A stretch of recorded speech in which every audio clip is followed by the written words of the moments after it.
Ellis Cinema back, another dish. How we doing out there? Good, great, grand, and wonderful. As you see on your screen or your dial or however you are joining us today, Blue Underground's release of Dead and Buried. Something very strange is happening in the quiet coastal village of Potter's Bluff, where tourists and transients are warmly welcome and then brutally murdered. Of course, it's a horror film. It's a horror film from the. But even more shocking is when these slain strangers suddenly reappear as normal, friendly citizens around town. Now, the local sheriff and mortician must uncover the horrific secret of a community where some terrifying traditions are alive and well, and no one is ever really dead and buried. So, Blue Underground coming at you with another just fantastic release, another fantastic restoration. In fact, the restoration was so good that when I was thinking of doing some coverage for this show, I only had one person in mind to talk with me because I think with horror films in general these days, when we're going back and doing a lot of restoration, sometimes it can do more harm than good. There's a couple moments of, say, the 4K restoration of Evil Dead that I was kind of like, oh, I missed the VHS, just grainy quality to it. So when I saw this particular restoration, I was absolutely blown away, and I think one of the many reasons that this film holds up after, I mean, this film was 81, so we're pushing 40 years ago now, and I think one of the many reasons that it holds up is how it looks, the time that it took to give you the visual storytelling that Dead and Buried brings. So there's so many aspects about this film, but I think what you can do with the older films is I think you can separate yourself and give your film a lot more legs, which is why this is appealing to a younger crowd because of the visuals, because of the look. So naturally, Ellis Cinema had to reach out to the man responsible for the visual content that you are seeing on the screen in Dead and Buried, all the way from Los Angeles, joining us for the first time. Hopefully, he'll come back for a second time. Hopefully, I don't annoy him too much. But joining us for the first time, Mr. Stephen Poster, cinematographer on Dead and Buried. Sir, thank you so much for coming on. It's a pleasure to be here. So let's just get right into it. You know, I, I always urge people, you can Google my guest. I tend not to list too many accolades because I like to have you as long as I can. And I know some people they get a little annoyed, like you had me on the shows so you could read back my credits to me. I don't No, have time. I don't have time for this. So come on. I love hearing my credits. No, no, no. It's okay. I'll Um, tell you two of my favorite films that you had worked on, that you were actually second unit. I know everybody loves Donnie Darko, and specifically the look of Donnie Darko, which Steven is responsible for. But I got to be honest with you, sir. You got two others on your catalog that I love. One, you'll probably understand. The other, you may look at me strange. You may look at me strange. So one of them, the easy one, is Big Trouble in Little China, easily one of my favorite films of all time. It never gets old. I probably watch it 2-3 times a year. And then the one that's going to make you raise your eyebrows, Basketball. I I love Basketball. It is one ah, of my favorite comedies of all time. I understand that perhaps for the newer crowd, the way that the culture is these days, it's not for everyone, but that's another another one too. I think Trey Parker and Matt Stone are geniuses, and when I was, doing a little research and I saw that you were on that, I said I would kick myself if I have the opportunity to bring up basketball organically on the show, I'm gonna do it. So it's just great. And I really only did a couple of days on it. They gave me a credit. It's very nice. I just, oh gosh, basketball is so bizarre, so wild. So actually, so before we get into some of the softball questions, like I had told you before we started rolling, we have a lot of aspiring filmmakers that listen to the show, a lot of people that are, behind the camera. These, because it's so much easier nowadays to be behind the camera. It wasn't always like this. You didn't have a 4K or 1080p camera on your phone even as early as 10 years ago. So, one of the things I wanted to ask you was, what does the restoration process look like for someone like you? So when you read the back of this that says restoration has been approved by Stephen Poster, what exactly does that mean for my audience members that may not know? Well, we're in a period now. In fact, I'm just writing an article about this for a British Cinematographer for their September issue. We're in a period right now where there is this voracious worldwide market for media, and people are discovering their libraries, and remastering is going on like crazy. There's a lot of companies that are servicing companies like this one that redid Dead and Buried. Bill Lustig runs this company, and he's just terrific about bringing back some of the more obscure things out there. But any streamer now has the ability to use material like this and sell material like this. So it's become a real industry to be able to remaster. And this is a great opportunity for people. I mean, realize that in 1981, I didn't have the kind of tools that we have now to do some of this work. The tools that we have now are so incredibly advanced that you can really, I hate to say the sky's the limit, but it really is. And there are so many opportunities to really improve stuff. Not only just recreate what you did initially, but make it better. And that's the exciting part about it for a cinematographer, I know, and I'm sure for a director too. A director can't really recut the movie. I can retime the movie or grade the movie. We call it timing or grading when you apply color correction and when you treat the image that way.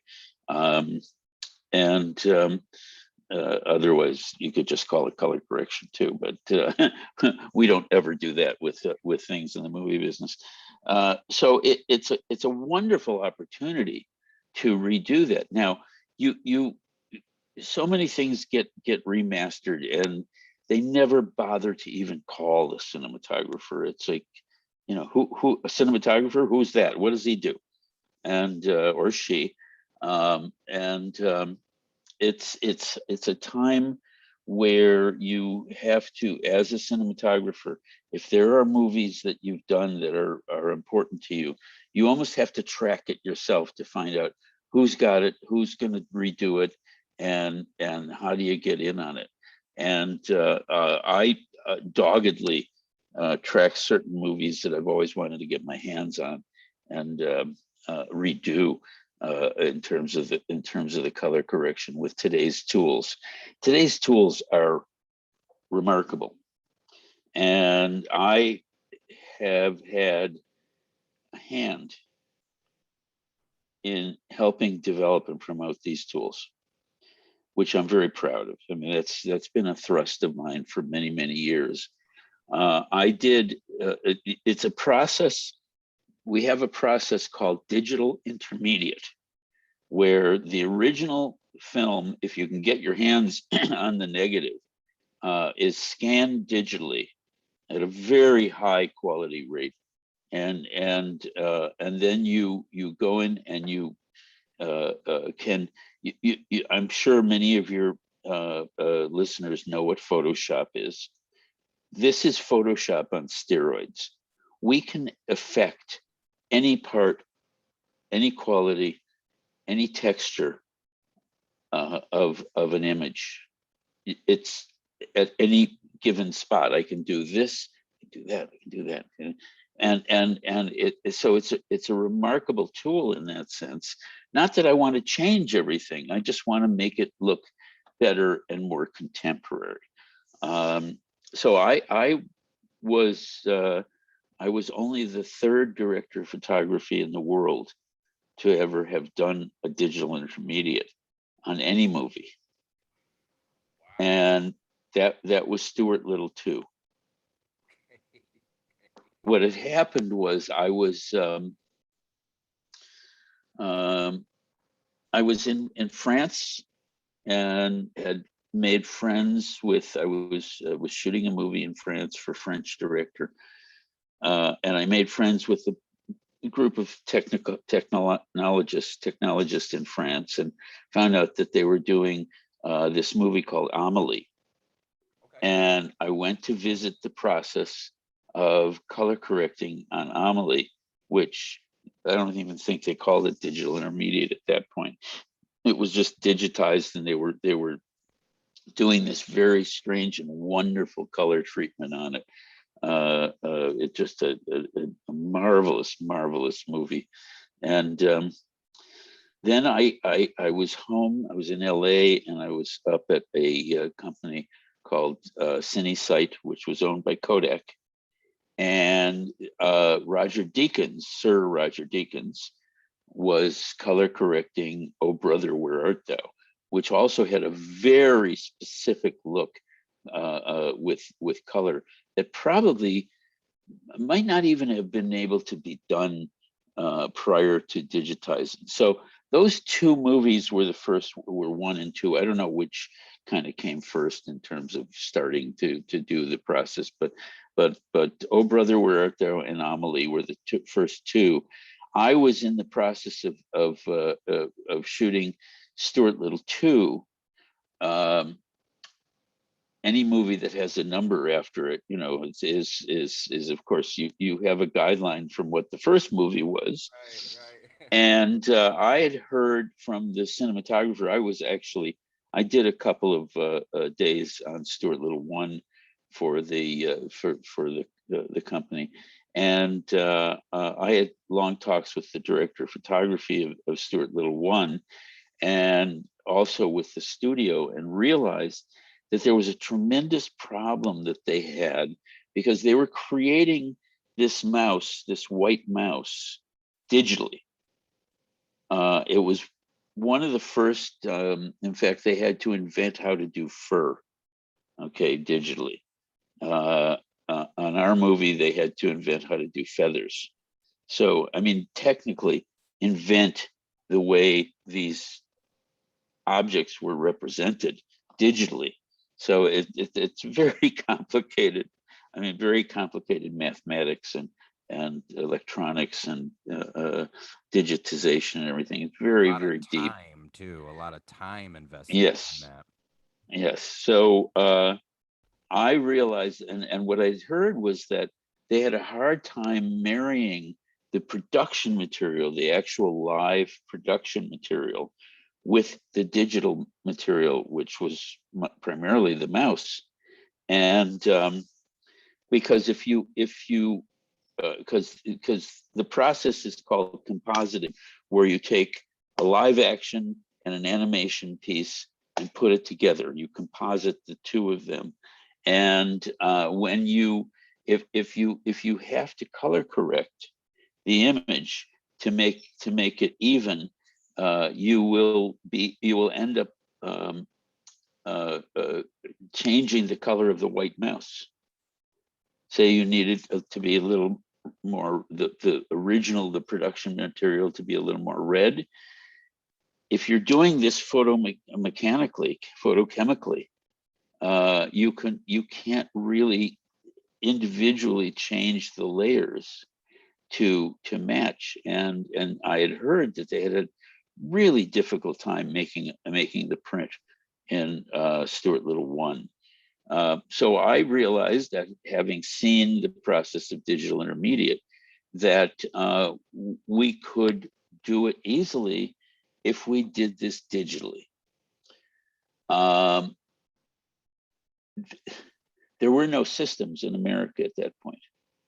except CineSite and Kodak, and then there was one other company that was doing some of this. The software to do this had been invented by a couple of Hungarian brothers in Hungary, called a company called Colorfront Software, and there was one company that was installing that on their computers and starting to do that work. And I went to the head of post production at Sony and said, "I think this is the way we're going to have to go." Well, no, nobody had done that, and it's going to cost us money, and we don't want to do that, and blah blah blah, on and on and on. And so it took me, and of course, it was a long post production period because they had to do the animation. So it took a year for me to convince the studio that this was the way to go to make this print, to allow them to finally, or for them to allow me and the studio and the ImageWorks, Sony ImageWorks, their visual effects department, to create a system to be able to do this digital intermediate. It was fraught with problems, but Sony ImageWorks was completely on board with us, and in fact, a man named George Joblove, who was the head scientist over there, and technology guy, was very excited about the process, and he created a digital pipeline, which is how you get material from one machine to another, and how you transport everything, and how you ultimately go into making the final print of the movie. So we got the go ahead to try it, and they gave us 3 weeks to do a proof of concept. I actually borrowed the only color corrector, which was a machine that interfaces digitally, so you can create the colors and correct things as you go. I borrowed this thing called the Colossus, which was being brought in from England by a friend of mine. And I said, "Listen, I'm going to need it for the whole movie." And he said, "Okay." And Sony, of course, thought I was somehow making money on this when they weren't paying for it in the first place. But we managed to get through the outdoor soccer field scene, which was a kind of a nightmare for us. I had to we had to hire a colorist. It's called the position is called the colorist. So we got a freelance person out. Actually, I took him out of another company who I had worked with on commercials for many years, and we were given a room with a monitor that we didn't even have a projector to start with. And we were literally making it up as we went along. And during those 3 weeks, we were sleeping on the carpet in the DI suite. It was quite an adventure. And we ended up finishing the movie in digital, and it was fraught with problems. So to be able to do this work now, it's so ubiquitous that every post-production house can do these digital intermediates. They all have digital projectors, they all have a system, they all have the science and technology to do it. And so now we have the ability to remaster these things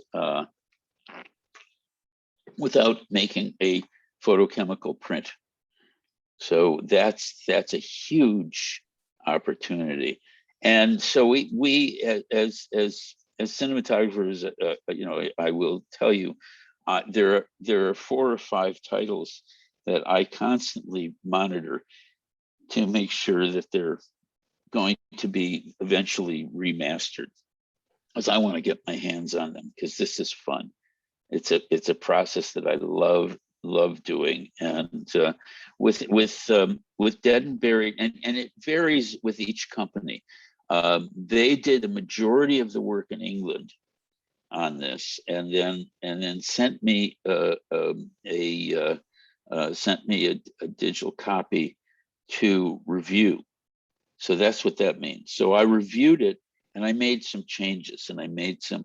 So it wasn't as though that I was starting from scratch, which I would have loved to have done. But I did have the opportunity to make some stylistic changes and corrections, and some ideas that I had wanted to incorporate into this process. Now, I think that I'm not sure. I'm pretty positive that we did this from two elements. This movie didn't really exist, and you have to go on a detective hunt. The company that wants to do it will go on a detective hunt to find the original negative if they can, and if not, then some elements down the way. This was, I believe, done from um, in the photochemical process. You have dupes and inner negatives and inner positives, and when you have your negative, you have to create an interpositive, so then you can create an internegative, so then you can make multiple prints. Well, we had, I think, half of a digital intermediate, or not a digital, half of an internegative, and was found in London, and the other half of the movie was found as an interpositive in France. I mean, these things get distributed all over the world, and the soundtrack came from somewhere else, as far as I know. Um, and they were able to put these together and use these elements digitally to create the final release of what you saw. I think, I mean, and I, like I kind of said at the beginning of the show, not always do they work. And I understand that I'm biased, A, because I'm kind of a nerd when it comes to film, but I'm biased in the sense that it's almost like I feel horror films specifically are the ones that, it's it's a manufactured bias. Like, it doesn't make any sense, but I almost, well, you would know more so than I. I just think that there's a lot of things that a lot of emotion that can be sold on a grainier, darker, all the with horror films specifically that just don't exist. I mean, I guess you can remaster Saving Private Ryan and Schindler's List and all that stuff like that. What if And they if all do. yeah, yeah, they all do. And it's just for horror films, I just think you got to be really careful how you go about that.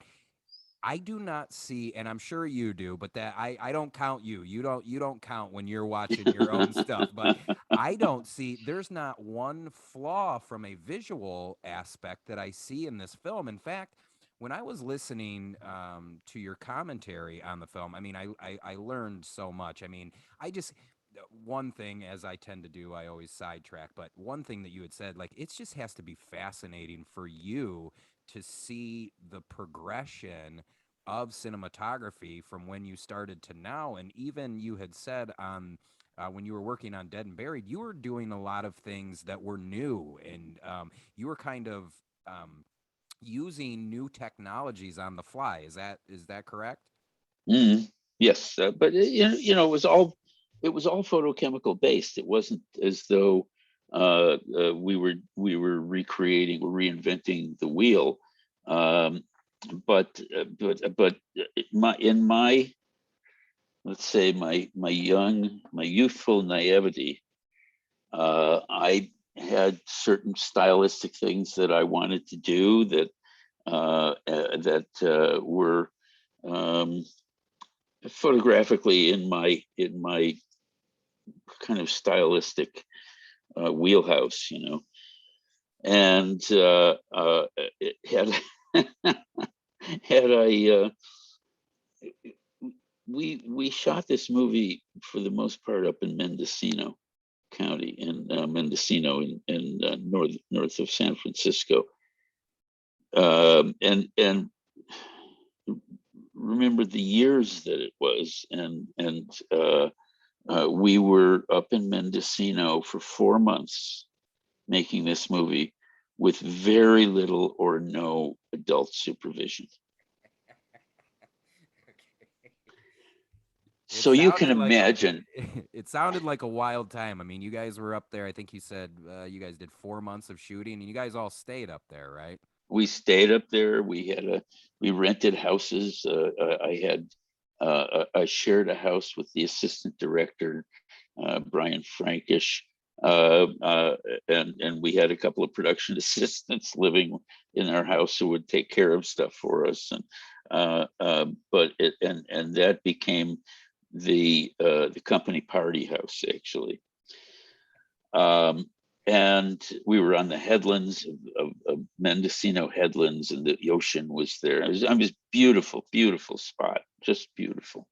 The town at the time was filled with many Portuguese fisher people, men and women who that was their industry, um, and lumber was another industry up there. There wasn't much else. There was some tourism, but not much. And in fact, next to the town, there was something called the Mendocino Woods, which was a wooded area. The cops had estimated that there were at least 500 hippies living in the woods somewhere. Really, seriously, we people would wander out, kind of dazed and confused, and oh my God, what drug did I take today? But it was that kind of atmosphere, and we were working 6 days a week, which is pretty tough. But it was a young group, and we were working with friends. We had put together a very close group working on this movie in terms of my crews, the grip, electric, and camera crews. We were all very close friends. We had worked in commercials and came up together in the business. And the director, Gary Sherman, was someone I went to college with. So we had done a lot of work after college in Chicago. We went to the Institute of Design at Illinois Institute of Technology, and Gary started a little company, and we made some documentary films and some industrial films, and we made one short, which to this day we don't know where the print is from that one short, unfortunately, but it was What was something the that short again? What's that short called again? Cry Angel, Okay, okay. Cry Angel. And to this day, I never figured out what it was about. Yep. But Gary went off after a few years to England and worked in England. He did Deathline, which was a very interesting movie that I think was remastered recently, I would guess. And then came back and we did Dead and Buried, and we did. Was it after or before? I think it might have been before we did The Mysterious Two for television, which was a kind of interesting cult story about two people who had a cult. I don't know if it was in relation to the Jones, to the, what happened in South Central America, uh, but we got this picture. Actually, Gary did me a huge favor because I had not shot a feature film when Gary was prepping this, and the producers said, well, you have to have somebody who's done a feature film. I had done tons of television and commercials, industrial films, documentaries, educational films, everything else. but I hadn't didn't have a feature film credit under my belt. And so Gary's friend was about to do a movie, and they needed a director of photography, and he got me hired on this movie called Blood Beach. And Blood Beach was another horror film. It was the monster that lived under the Santa Monica beach that sucked people under the sand and ate them. You know, that was the this worm was under the beach. And I think the tagline was it was after Jaws. So the tagline was, "Now that you're not afraid to go in the water again, you can't even get across the beach." Yep. Yep. That's what it was. So he managed to convince the director to hire me on that. And that was my first feature, which allowed him to hire me then on Dead and Buried. And it, it was an extraordinary 4 months. It was tremendous fun. It was constant burning creativity. We were so young and enthusiastic, and we were doing stuff that no sane studio would have let us if we had adult supervision up there. And it was all meant to be photographically unique in that sense, and that's what we ended up with Dead and Buried. There's stuff in there that I might not even try today because, oh my God, what we were doing was so out of mainstream in terms of the business, you know. Even though some fantastical stuff is going on now in terms of technology that you couldn't even imagine back then. For instance, when we get started, normally the laboratory, which was Technicolor at the time, is the partner of the DP, and there's usually one person at that company that will be your liaison, you know, and you talk to that person every day as you send film in. And I'll never forget, it was a guy named Skip Nicholson, uh, and he was he had worked with me on a number of other movie television shows, so and on Dead and Buried, or on Blood Beach. So he knew me pretty well, but and I sent him a script so he would know what it was that we were shooting, and that's a normal process, so that the person in charge of your dailies has an idea of what it is you're going for.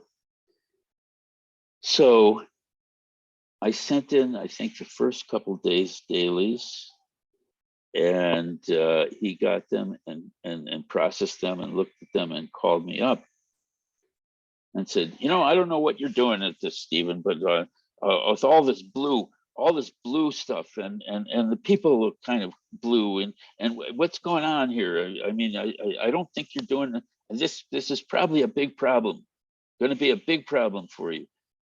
And I'm sitting there being berated, and I said, by the way, Skip, did you read the script? He said, well, I haven't had a chance to yet.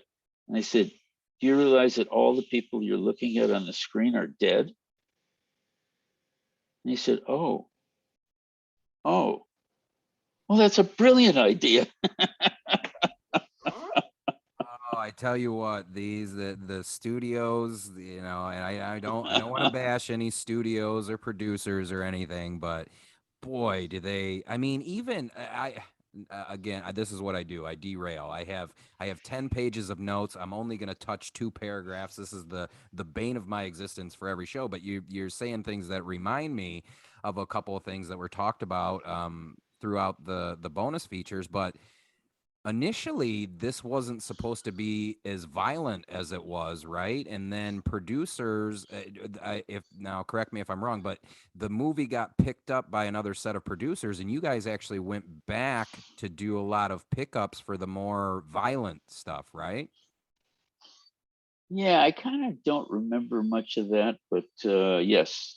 Okay. I think there Okay. was. Well, so when I was listening to you talk about it, you had just said like a lot of the violence you had specifically like the boat dock sequence where the gentleman gets his face cut and his throat slit. Like you went back and I know you said you know you it was hard for you to watch a couple of those scenes just mainly because of your work. I just want to tell you, I think everything works. There's so many shots in here that I absolutely love. Just a few of them off the top of my head. The opening shot where Freddie finally kind of walks out to the beach, you have a continuous shot going from his van, and now we're surrounded by these rock fixtures, and he's just kind of standing there center frame. But it's a long wide shot, and I was like, this looks beautiful. As far as creating a character just with your visuals, I think the arrival of the mortician Dobbs, it's great. The amount of diffusion that you use as his lights are coming, it's perfect. And I mean, obviously, I let's call a spade a spade. The big Yeah, band, the big band music that's playing when he arrives, that has a lot to do with the introduction of the character. But yeah. there's so much stuff, outside of the hotel when. Sheriff Dan and the manager are talking. You do a shot where you're starting outside and you pull in as their conversation goes from the porch to the inside. And you said that you had cringed watching that, but I'm here to tell you that the effect that it had on my eyes was very similar to what happens in real life to your Hmm. eyes. If you know you're out on the lake all day or whatever, and then you walk into the house, you have that adjustment. That's actually what I felt when I was watching that scene. And of course, you know better than I do, but when I was listening to you, I was like, I don't know what he's talking about. I think that's great. I think it works Oh, perfectly. well, there were so many opportunities to do things that Gary's direction that called for, and we were just so excited to be able to do. We did a dolly shot inside an SUV. We did. I mean, now with tools that we have now, we can do a lot of these things very easily with small cameras. And I realize that camera that we used is about that big. So it was not easy to accomplish the things that we wanted to accomplish. So it made it that much harder and more exciting to be able to do some of these things. There's a shot when Jimmy's wife, James Ferrantino's wife, uh, uh, what was her name in the movie? Uh, Janet, Janet. Janet, right. Janet drives up outside uh, and then goes into the house and talks to him. He's sitting in a chair, talks to him, and then she ends up going out for the evening, gets up and goes out and goes back to her car. That was done in one shot. The whole thing was done in one shot. I love it too. And I absolutely love it. the way we did it was we created kind of a sled. So the camera was looking outside, was as though it were outside, sees her walk up the stairs, and the camera pulls back, and then the camera keeps pulling back continuously, slowly, as she gets her key out and opens the door, and all of a sudden you're inside the house.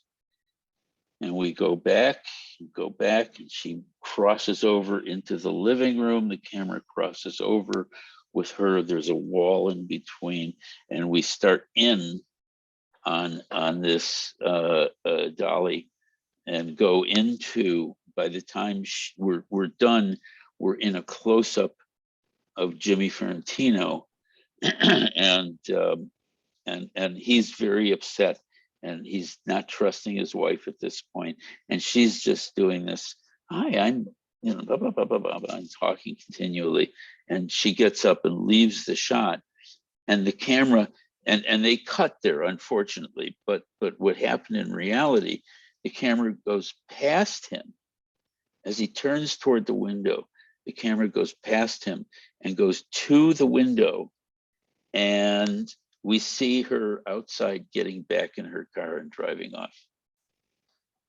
Yeah, they cut so much good stuff that you That were was bringing to the unfortunately a table. cut, but we got most of it in, and it was all done physically. There were no digital effects. There was nothing to make it work. What we did was we built the door, uh, and we carried the door on the dolly, so the camera was up against the glass, and as she's fumbling for her keys, the grips released the camera from the door to continue pulling back. She opened the door and came in. So we were doing stuff like that all the time. Everything that we did was that kind of uh, just very complicated shots that were done in one that you would never even think about having been done in one. And I So it gotta was really exciting that way. and I gotta think too, it makes it even harder because these were all practical locations. They were the I think the only thing that was done on set was the inside The of the mortuary. mortuary, Yeah, yeah. yeah, which we So did back in LA after we were done shooting in Mendocino. I'm laughing because this was such a close group of people, very close, actors and crew and everything. We were there for 4 months together. We were partying every Friday night, or no, Saturday night, which would be the end of the sixth day. We would wrap, and by wrap by maybe 11 o'clock, and by 12 o'clock there were 50 cars in front of our house, and the party started, and it lasted usually some of those weekends. Uh, it would last until the kids had to go back to work. yeah, It you was were a snubbing out that last cigarette on Monday. hard party. We came back to LA, and the company was not going to allow us to have they weren't going to pay for a wrap party, and we thought that was a terrible idea, that we needed to have a wrap party. We needed to be together. So I volunteered my house for a wrap party. This is true, by the way. The wrap party lasted for 3 weeks, 24 hours a day. Oh no. Oh I no. Any was casualties? Any I was I, casualties? there was one guy that was so screwed up by a certain point that he disappeared, and we found out that he ended up getting on an airplane and going to Seattle. I mean, it just was, it was nuts. Stuff like that was happening all the time. We would get food deliveries twice a day, and other nefarious materials would show up, and people would come and go, and would still be going on. Literally 3 weeks. Oh man, it just everything about this film is, I mean, it sounds like, I mean, it's fun to watch, it's fun to make. It just you can tell by watching it there's a labor of love to it. I mean, there really is. Oh And yeah, everybody's on the and I hate, usually I hate cliche phrases like that, but for something like this that is still finding an audience 40 years later, I think people forget just how important that is. You know, not to say that if there's yeah, toxicity on a set that the movie still can't be great, but I think absolutely. for There's no something like relationship, by the right, way, right. which is the weird thing. You can do a great movie and people have hated each other, and you can do a movie that is just mediocre and everybody had a great time. So go figure. Yeah, seek Jaws, you know, all those three, well, the two of them hated each other on set, you know, and it's one of the greatest movies of all time, you know. So Yeah, Um, so we have gone way over than what I want to, and I start getting nervous. I'm a very nervous person sometimes, but sometimes I would love to continue this conversation. I didn't even get to. I have so many questions here. Like, what was it like to shoot an actual man on fire? What what was it like shooting the syringe to the eye sequence? Oh, You that know, was a good one. I mean, yeah, you got to work with Stan Winston, who I mean, I I feel again, I feel cliche in saying this, but like I practical effects until they put me in the ground. Like I just that when I'm watching horror stuff, like Yeah. it's got to be a real werewolf. It's got to be a real Frankenstein. It can't.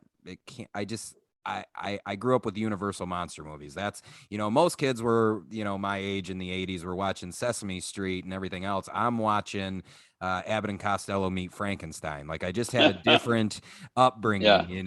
So I have to have the practical effects, and I think this is a gem. So we restore a lot of stuff that maybe we didn't need to, or yeah, the movie wasn't that good to have a 30-year anniversary release or what have you. But Steven, I don't want to take up any more of your time today, but I would love to have you back on to absolutely. This is fun. It's always fun to talk about this stuff. I mean, there's other movies. There's one other movie that I've been trying to track down and trying to find out if they would ever do a re-release on it, which I think they should.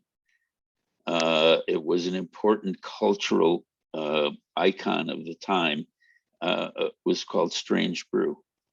Yes, of course, Strange Brew, the classic Canadian film. I know of Strange Brew. I would say only about 30% of my audience knows Strange Brew, but that's fine by me. It is an unsung comedy gem, if you ask me.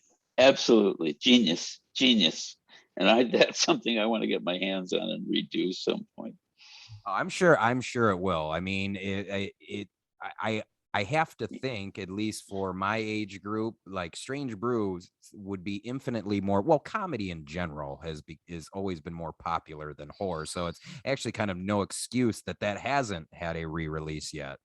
No, I know, and I've been trying to. I've talked to the guys about doing a sequel, like with the kids of Strange Brew and Bob and Doug, and the problem is you never know where the rights end up.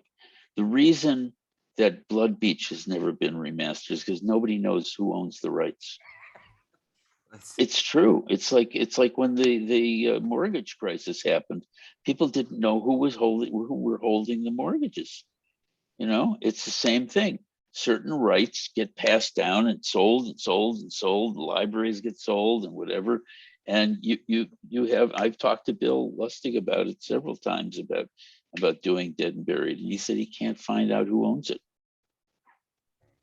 I gotta assume Bill's just kind of a wild guy, isn't he? Oh, he's great. He's just great. He does these obscure movies that are wonderful. I'm kind of it's I may lose you here for a second. Actually, I think one of my favorite works by Bill is actually the sequel to Maniac Cop. I don't know why I like Maniac Cop 2 more so than Maniac Cop 1. Maybe just because it's so batshit insane. Well, the first one's batshit insane, but the second one is definitely over the top. You're killing Bruce Campbell in Yeah, the first 15 minutes. Spoiler alert for people that haven't seen it yet, but that's some of my favorite work of his for sure. great, great. Well, terrific. Stephen, I will definitely reach out to you. I would love to continue this conversation. Like I said, I have 13 more questions that I wanted to ask you. So I would love to do this again Good. if you'll have me. Absolutely. Let's get to it. All righty, sir. You have a good afternoon in sunny California, and we will talk soon. Okay. Thank you. Thank you, sir.